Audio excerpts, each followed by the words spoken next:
सबसे पहले सुरेंद्र राजपूत साहब, क्या विकल्प चुनिएगा, हलफनामा या फिर माफी?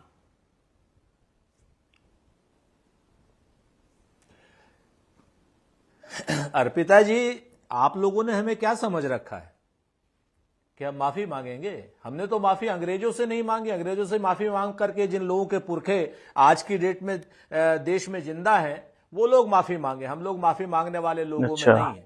और चुनाव आयोग का दोगला रवैया तो आज आपके सामने आ गया। नहीं, उस दोगले रवैये से पहले जरा सर हलफनामा देंगे, इसका सीधा मतलब, और 7 दिन के अंदर राहुल गांधी हलफनामा देंगे। अरे सुनिए ना, नहीं मैं पूछ इस सज्जन को क्या तकलीफ है भाई? सर, आपने कहा ना माफी तो हम नहीं मांगने वाले किसी कीमत पे, कोई ऐसा नहीं करवा सकता कि माफी मंगवा दे। मैं समझ हलफनामा देंगे 7 दिनों में।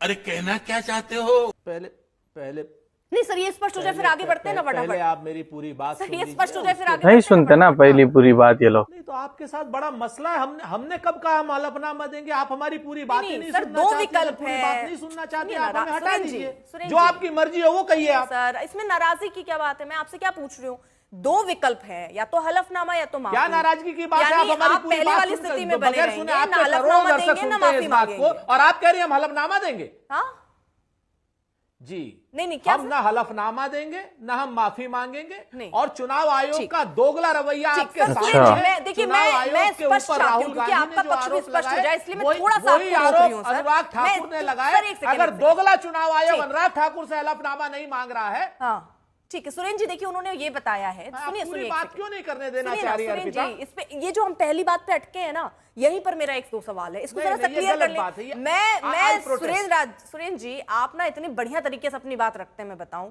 इसलिए मैं चाह रही हूँ कि जो कंफ्यूजन जल्दी जल्दी स्पष्ट होता है वो चला जाएगा फिर मौका। मैं थोड़ी कह रही हूँ कि मैं दूसरों के पास जा रही हूँ, मैं तो अभी आप ही से बात कर रही हूँ। कैसे करें भाई?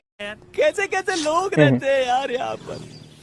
अरे सर, समय तो लिमिटेड है ना सर, ऐसा तो नहीं कि 5 बजे से दंगल की शुरुआत करेंगे रात भर चलेगा सर, ऐसे तो नहीं है ना सर।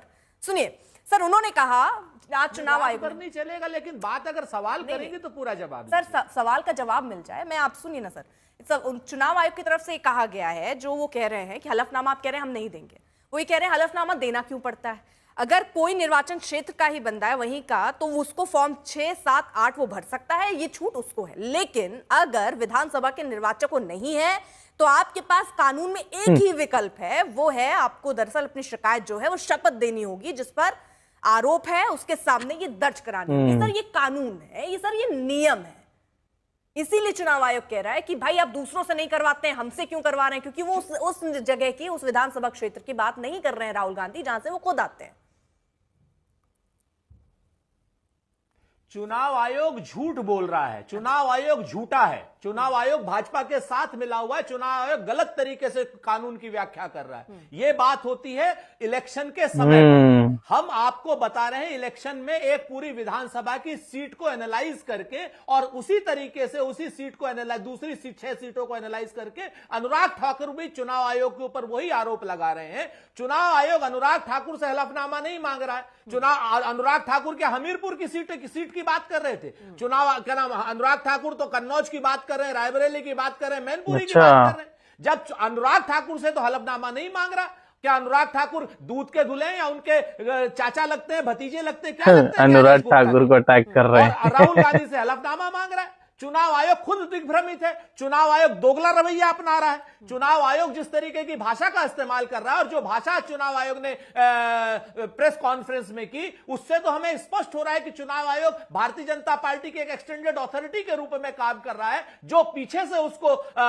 बोला जा रहा है वो कर रहा है। चुनाव आयोग ने तो एक बात नहीं, चुनाव आयोग ने तो काफी चीजें कही। अभी कहने लगा चुनाव आयोग, छोटी सी बात कह रहा है कि साहब 1-2 डबलिंग हो गई। अरे 6 लाख की कंस्टिट्यूएंसी में 1 लाख फर्जी वोटर है। अच्छा, 6 लाख की कंस्टिट्यूएंसी में 1 लाख यानी 20%। 20%। चुनाव आयोग, ज्ञानेश गुप्ता, कान खोल कर सुनो, जो आपने लिस्ट दी है उसमें 6 लाख में 1 लाख फर्जी वोटर है, 20% फर्जी वोटर है। शर्म आनी चाहिए तुम्हें इस तरीके की भाषा का इस्तेमाल करते। ठीक है सुरेंद्र जी सुनिए, अगर कोई गड़बड़ी है, क्योंकि वो ये भी बता रहे हैं ना कि सबसे बड़ी मतदाता सूची जो है वो भारत की है, 60% से ज्यादा लोग मतदान करते हैं सर। तो ऐसे में हम और आप या चुनाव आयोग कोई ये नहीं कह सकता कि सब कुछ 100% साफ होगा, शुद्ध हो तरीके से हो जाएगा। कहीं ना कहीं कोई गड़बड़ी या खामी तो रही जाती है। वो कैसे कैसे लोग रहते हैं यार यहाँ पर। उसी खामी और गलतियों का जिक्र कर रहे हैं कि अगर आपको कोई समस्या है, सुनिए सर, अगर आपको कोई समस्या है तो आपके पास तय वक्त है, 1 सितंबर तक का समय है। उन 1 सितंबर में आप स्पष्ट कर दीजिए। उसके अलावा भी आपके पास क्या क्या विकल्प हैं, आज स्पष्ट तौर पर उन्होंने ये भी बता दिया। उन्होंने ये भी बेसिक समझा दिया कि सर देखिए, पत्र देना और हलफनामे में अंतर है। आप पत्र देखकर ये नहीं कह सकते अब भाई कार्रवाई कीजिए। जो एक प्रक्रिया है सर हलफनामे की, वो प्रक्रिया तो निभानी पड़ेगी। वो यही स्पष्ट कर रहे हैं ना।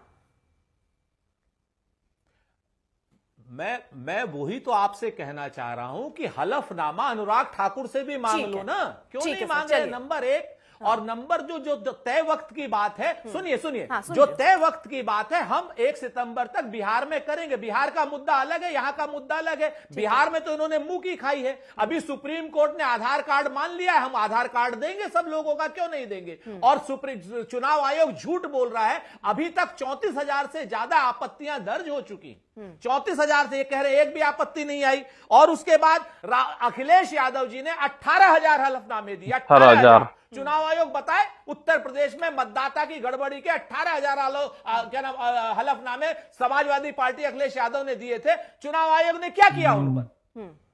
चुनाव आयोग मक्कारी करने की बात कर रहा है। जी हाँ दोस्तों, जैसे आपने अभी वीडियो में देखा, गोदी मीडिया किसी की भी नहीं सुनती, सिर्फ सरकार की सुनती है। कोई विपक्ष की बात सुनने तैयार नहीं होती है। देखा, हमारी गोदी मीडिया ऐसी होती है, हमारा नाक कटा के रख देती है यार हमारे देश का नाम। थैंक यू दोस्तों, thank you for watching my video. बनते हैं अगले वीडियो में, मिलते हैं। Thank you so much.